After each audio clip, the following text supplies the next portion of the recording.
The prayer had been sent across the galaxy in desperation, broadcast on every frequency known to the Galactic Council. The message was simple, translated into thousands of languages: help us. We are dying. Please send heroes. Captain Sarah Chen had been enjoying her morning coffee in the mess hall of the UES Retribution when the transmission came through. The ship's AI, a grumpy old system they'd nicknamed Murphy, crackled to life with unusual urgency. Captain, we're receiving a distress signal from the Kepler 442 system. Multiple species, something about a request for heroes. Sarah nearly choked on her coffee. Heroes? Murphy, run that by me again. The transmission is quite clear, Captain. They're asking for heroes to help them against something called the Devourers. The signal is being broadcast across multiple star systems. Sarah set down her mug and looked around the mess hall. Her crew was a mix of Earth's finest military personnel, but calling them heroes felt like a stretch. There was Sergeant Martinez, who once ate a live scorpion on a dare. Lieutenant Kim, who had been caught trying to teach the ship's cat how to play poker.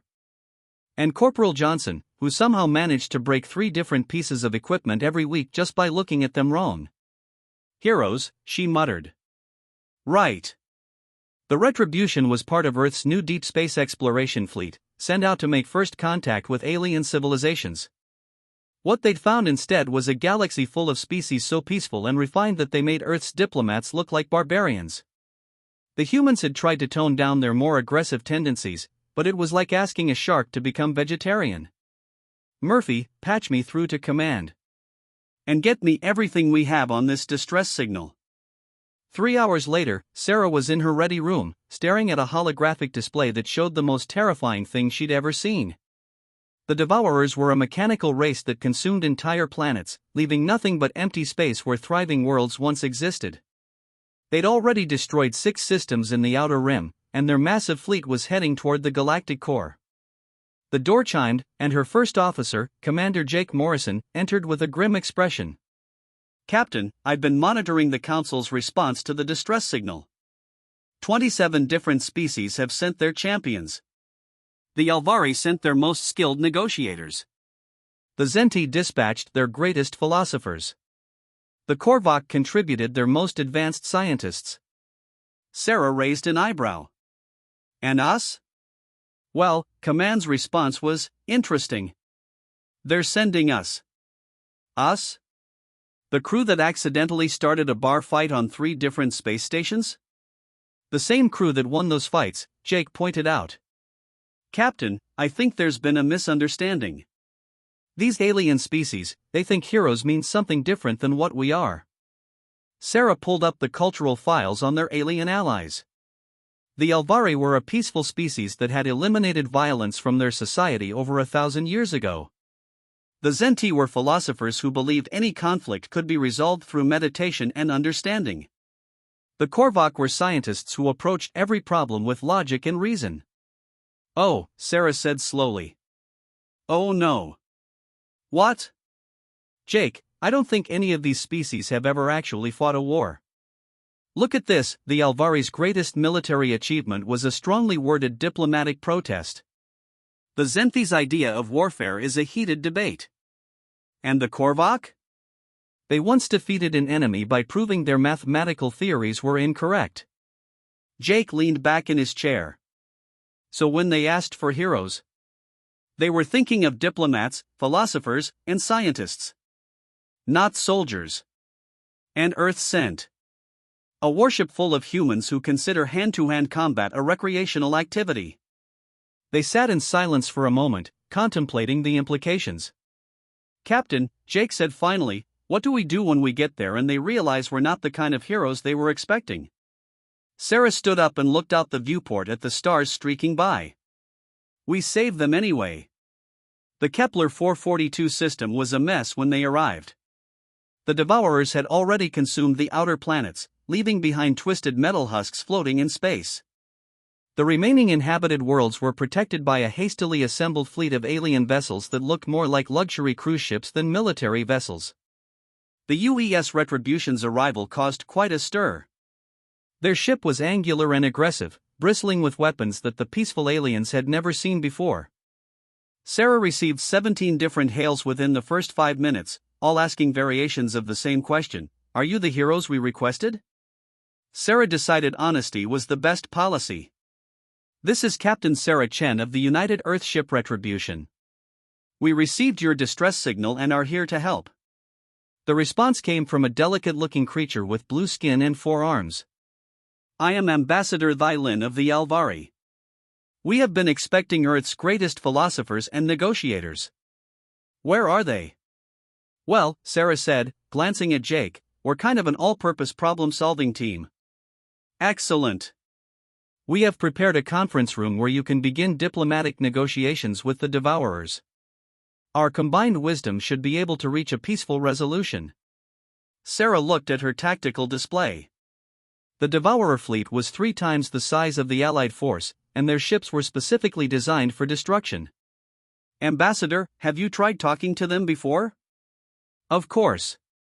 The Zenti sent their finest mediators. The Devourers consumed them and their ship without slowing down." "I see. And what about the Korvok's scientific approach?" "They sent a research vessel to study the Devourers' technology. It was destroyed within minutes." Sarah felt a headache coming on. "Ambassador, exactly how many ships have you lost trying to negotiate with these things?" 47 vessels with over 10,000 crew members. But surely with Earth's legendary diplomatic skills, we can find a peaceful solution." Sarah muted the calm and turned to Jake. "They think we're diplomats. This is going to be awkward." Sarah reopened the channel. "Ambassador, I need to be completely honest with you. We're not diplomats. We're soldiers." The silence that followed was deafening. Finally, Ambassador Thylin spoke in a voice filled with confusion. "Soldiers? But your species was described as heroic. Surely you don't mean—" "We fight wars for a living," Sarah said gently. "It's what we do. But violence it's barbaric. No civilized species resorts to such primitive methods. Ambassador, with respect, 47 ships and 10,000 people are dead. Maybe it's time to try something primitive." The alien fleet's reaction was immediate and polarized. Half the ships began backing away from the Retribution, apparently terrified that the humans might suddenly start shooting. The other half moved closer, desperate enough to try anything. Sarah called an emergency meeting with the alien commanders. The conference room on the Alvari flagship was elegant and peaceful, with soft lighting and soothing music. The assembled aliens looked at Sarah and her officers like they were examining dangerous animals. "Let me understand this correctly," said Commander Zeth of the Zenti, his tentacles writhing with agitation. "Your species solves problems through violence?" "When necessary," Sarah replied. "But we prefer to think of it as applied kinetic diplomacy." "That's just warfare with fancy words," pointed out Dr. Klix of the Korvok, her insectoid features clicking in what Sarah hoped was disapproval rather than hunger. "Sometimes," Sarah admitted. "But it works." "Violence never solves anything," Ambassador Thylin said firmly. "It only creates more problems." Sarah pulled up a holographic display showing the Devourer fleet. "With respect, Ambassador, your peaceful methods have resulted in 6 destroyed star systems and 10,000 dead crew members. Our violent methods have kept Earth safe for the past 500 years of space exploration." "But surely there must be another way," Commander Zeth insisted. "Perhaps if we understood their motivations." "Their motivation is simple," Sarah said. "They want to consume everything. There's no negotiating with that." The aliens exchanged glances that clearly said they thought the humans were barbaric savages. Sarah was getting frustrated. "Look," she said, "I understand that violence goes against everything you believe in. But sometimes, when faced with an enemy that wants to destroy you, the only option is to destroy them first." "That's exactly the kind of thinking that leads to endless cycles of violence," Dr. Klix said. "On Korvok, we solved our conflicts through logical discourse and scientific method." "How many wars did you fight before you figured that out?" Jake asked. "Wars? We've never fought wars. We eliminated violence from our society through education and cultural evolution. Sarah stared at him. You've never fought a war? Ever? Violence is a primitive response to conflict. We evolved beyond it. What about predators? Surely you had to defend yourselves against dangerous animals? We domesticated or relocated all dangerous species. Violence was unnecessary. Sarah felt like she was talking to children. Ambassador, Commander, Doctor, with all due respect, you're about to face an enemy that has no interest in negotiation, philosophy, or science. They want to kill you and eat your planets. You need to be prepared to fight back. We won't compromise our principles, Ambassador Thylan said firmly. There must be another way. There is, Sarah said. You let us fight for you. The room fell silent. The aliens looked at each other with expressions that ranged from horror to desperate hope. You would do that? Commander Zeth asked. Fight in our place? It's what we do, Sarah said simply. We're soldiers. We fight so others don't have to. But you're outnumbered 3-1, Dr. Clicks pointed out. How can one ship possibly stand against such a force? Sarah smiled, and several aliens visibly flinched. You're thinking like prey. We're predators. We don't fight fair, we fight to win.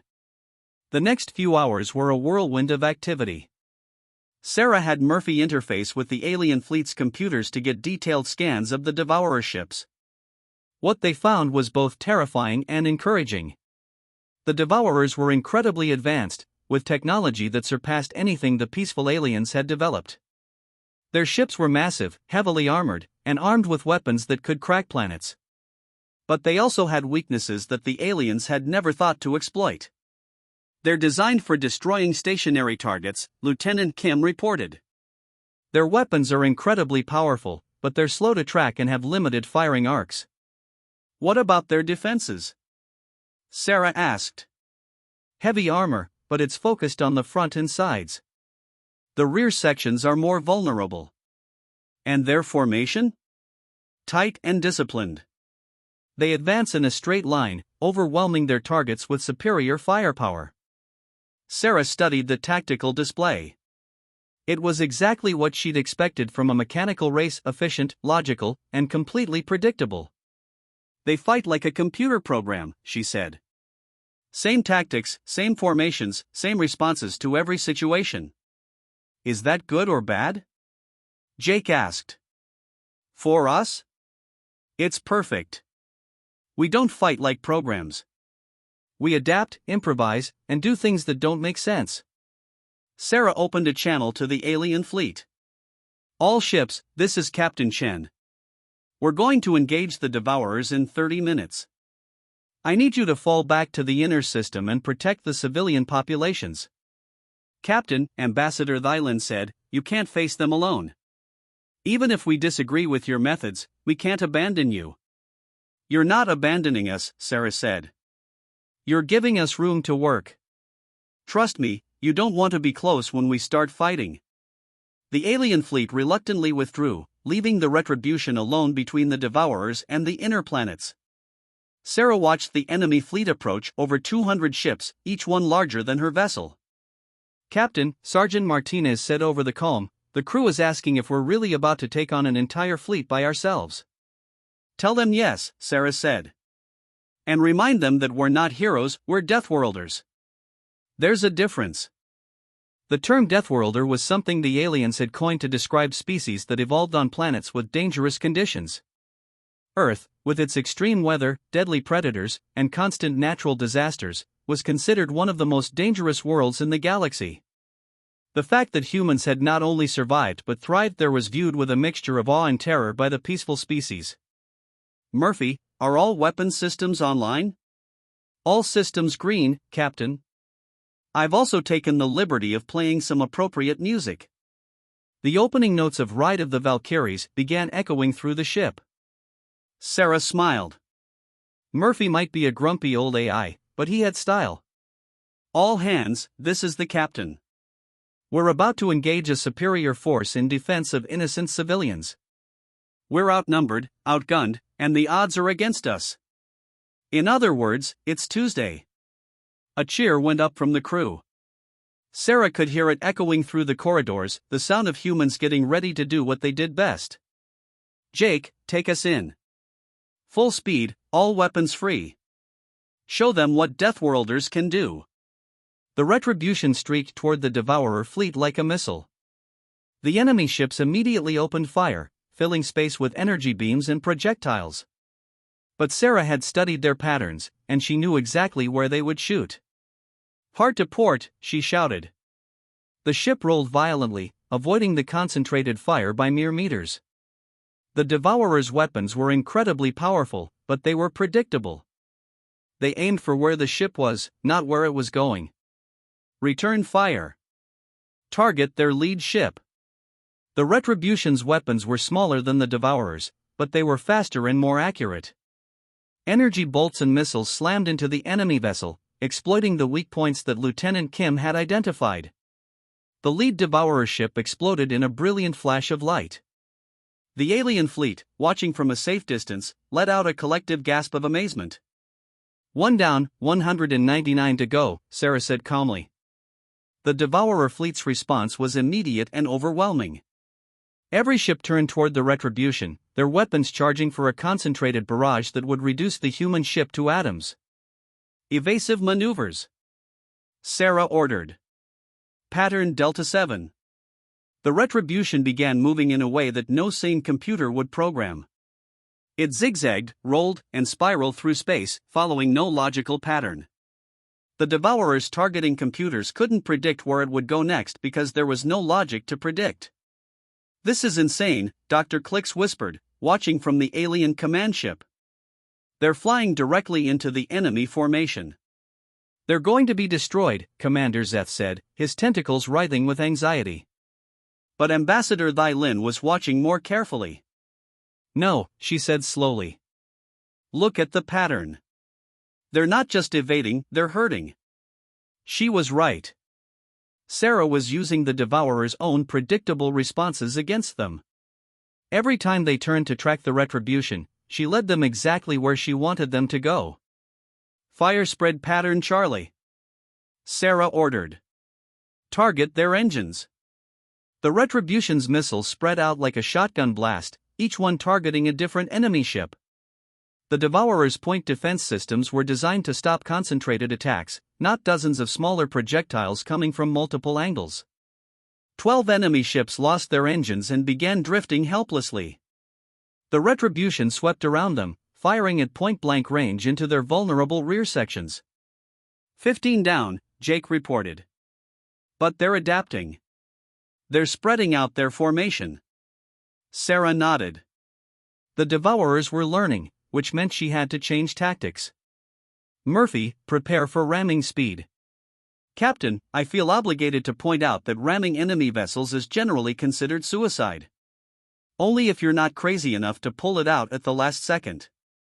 The Retribution accelerated directly toward the largest Devourer ship, its engines pushed to maximum. The enemy vessel opened fire, but Sarah had timed it perfectly. The shots passed harmlessly by as the human ship rolled at the last possible moment, scraping along the Devourer's hull and launching every missile they had at point-blank range. The explosion was visible from the inner planets. When the light faded, the massive Devourer ship was gone, and the Retribution was somehow still intact. How? Commander Zeth asked in amazement. They're insane, Dr. Click said. Completely, utterly insane. No, Ambassador Thy Lin said quietly. They're warriors. Real warriors. The battle continued for 3 hours. Sarah used every dirty trick she could think of, hiding behind debris, using the Devourer's own weapons against them, and even convincing 2 enemy groups to fire on each other by positioning herself between them at the right moment. The peaceful aliens watched in amazement as a single ship systematically dismantled a fleet 10 times its size. The humans fought with a creativity and ruthlessness that the mechanical Devourers simply couldn't match.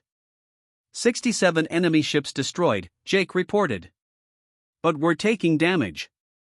Hull breaches on decks 4 and 7, and our port weapons array is offline. How many more? Sarah asked. 133.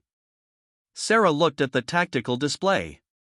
The Devourers were finally learning to counter her tactics. They were spreading out, using more unpredictable formations, and their targeting was becoming more accurate. Captain Sergeant Martinez called from the gun deck, "We're running low on ammunition. Maybe it's time to call for backup?" Sarah looked at the alien fleet hanging back in the distance. They were armed, but their weapons were designed for peaceful purposes: mining equipment, construction tools, scientific instruments. Against the Devourers, they would be slaughtered. "Negative," she said. "We finished this ourselves. Ma'am, with respect, we can't take on 130 ships with low ammunition and battle damage." Sarah smiled. "Who said anything about taking them on? Murphy, do we still have those mining charges from the asteroid belt?" "Affirmative. 12 fusion charges, each capable of cracking a small moon." "Perfect. Jake, plot a course for that debris field from the planet they destroyed. We're going mining." The Retribution retreated toward the wreckage of the outer planet, the Devourer fleet in pursuit. Sarah had Murphy calculate the exact trajectory needed, factoring in the enemy's pursuit speed and formation. "Deploy the charges," she ordered. 5-second delay, maximum yield. The mining charges scattered into the debris field, invisible among the chunks of rock and metal.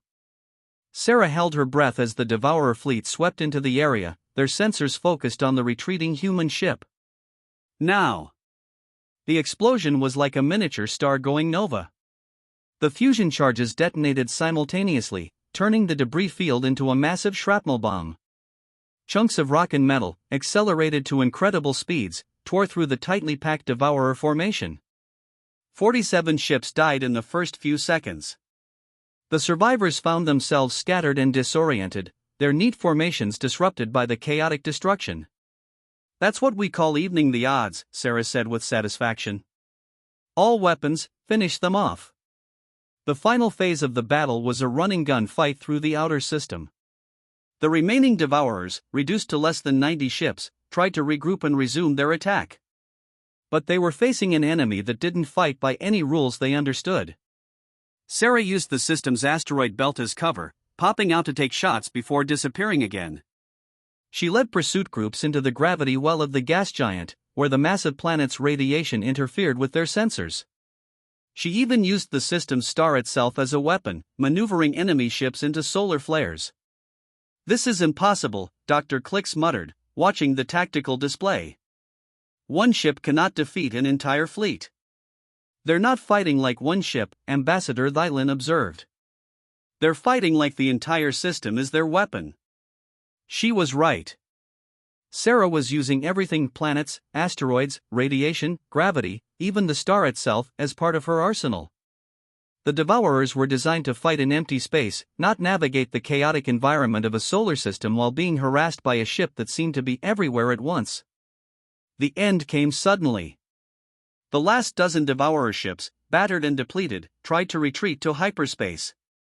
But Sarah had been hurting them again, driving them toward the system's edge where the gravitational fields would interfere with their jump drives. "Target their hyperspace engines," she ordered. "Don't let any of them escape." The Retribution's remaining weapons spoke one final time. The last of the Devourers died in the cold vacuum of space, their invasion fleet completely destroyed. Sarah slumped in her command chair, exhausted. Around her, the bridge crew was cheering, but she could barely hear them over the ringing in her ears. "Status report," she said weakly. "All enemy ships destroyed," Jake reported. "We've got heavy damage to multiple systems, but we're still operational." "Casualties?" 17 wounded, no deaths." Sarah closed her eyes. They'd done it. One human ship had defeated an entire invasion fleet. "Captain," Murphy said, "we're receiving hails from the alien fleet. They seem rather excited." Sarah straightened up.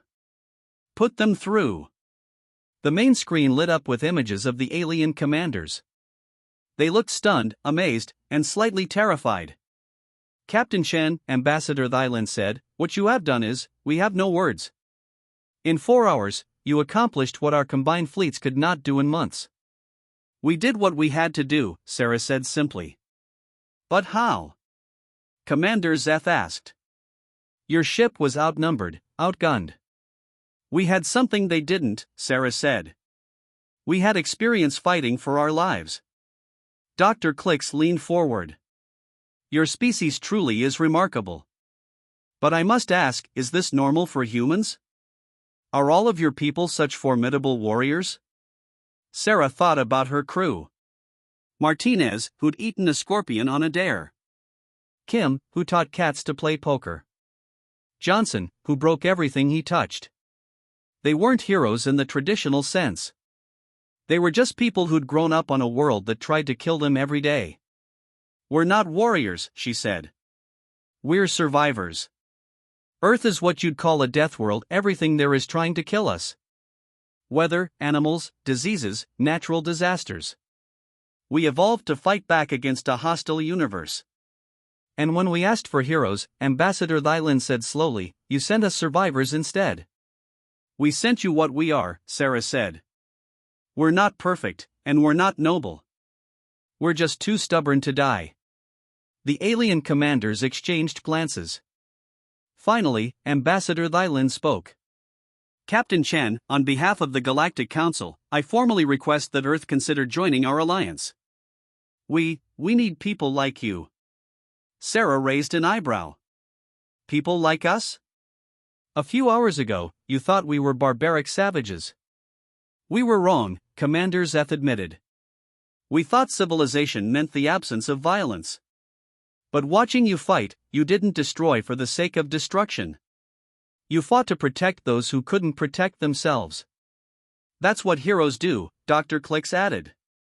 They don't negotiate with evil or try to understand it. They destroy it. Sarah looked at her crew. They were battered, exhausted, and covered in sweat and grime. But they were alive, and so were the billions of civilians in the system. We'll consider it, she said. But you need to understand, if Earth joins your alliance, we're going to do things our way. We don't compromise with enemies who want to destroy innocent people. We're beginning to understand that, Ambassador Thylan said. Captain, may I ask you something? Of course. When you received our request for heroes, why did you come? You could have ignored our plea. Sarah thought about it. Because you asked for help. And when someone asks for help, you don't send them what they want. You send them what they need. And what we needed was not heroes, Commander Zeth said with understanding. We needed Deathworlders. Heroes are what civilized people become when they don't have to fight for survival, Sarah said. Deathworlders are what heroes become when they do. The conversation continued for another hour, but Sarah's mind was already moving to the next challenge. The Devourers were gone, but there would be other threats. The galaxy was a dangerous place, and the peaceful species needed protection. Earth would provide that protection, but on their own terms. They wouldn't try to be heroes, they would be what they'd always been, survivors who refused to quit, no matter how bad the odds. As the Retribution limped toward the nearest space station for repairs, Sarah reflected on the irony of the situation. The aliens had prayed for heroes, beings of virtue and nobility who would save them through wisdom and righteousness. Instead, they'd gotten humans, scarred, stubborn, and violent survivors from a world that had tried to kill them since the day they were born. They weren't heroes in any traditional sense. They were something far more dangerous, people who had learned that sometimes, the only way to preserve peace was to be very, very good at war. But as she watched the alien fleet escorting them home, Sarah realized that maybe that's what heroes really were. Not perfect beings who never made mistakes, but ordinary people who stood up when it mattered, regardless of the cost. The aliens had asked for heroes. Earth had sent them Deathworlders. And in the end, it turned out to be exactly what they needed.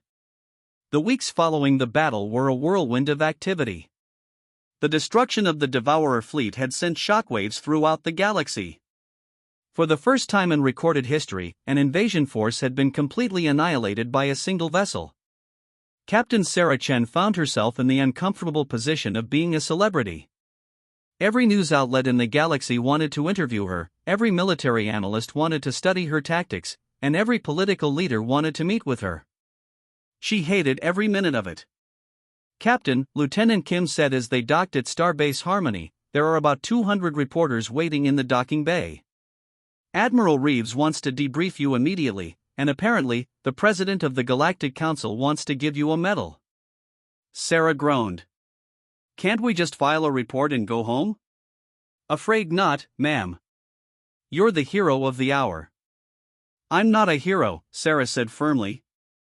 "I'm a soldier who did her job." But the galaxy saw things differently.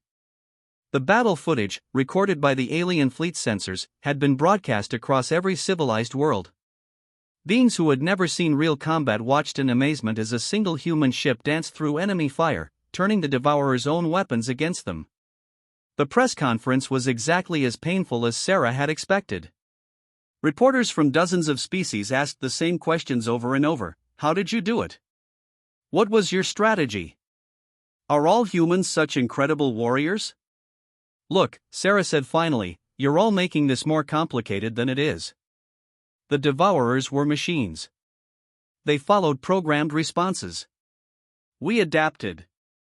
That's what humans do, we adapt to survive. But Captain, said a reporter from the Alvari News Network, your tactics were so creative.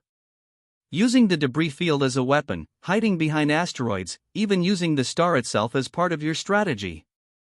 How did you think of such things? Sarah looked at the assembled reporters, peaceful beings from worlds where conflict was resolved through discussion and compromise.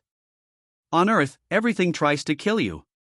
The weather, the animals, the plants, even the geology.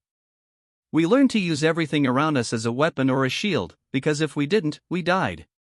So you're saying that Earth's hostile environment made you better warriors? Asked a Zenti philosopher. We're saying it made us survivors, Sarah corrected. There's a difference. The real surprise came during the formal ceremony. The Galactic Council had prepared an elaborate event, complete with speeches, medals, and honors. Sarah stood on the stage, uncomfortable in her dress uniform, while dignitaries from across the galaxy praised her courage and skill. But the moment that would be remembered came when a young Korvax stepped forward from the crowd. Captain Chen, the alien said, I want to thank you. My family lived on Korvax 7, one of the worlds that would have been destroyed if you hadn't stopped the Devourers.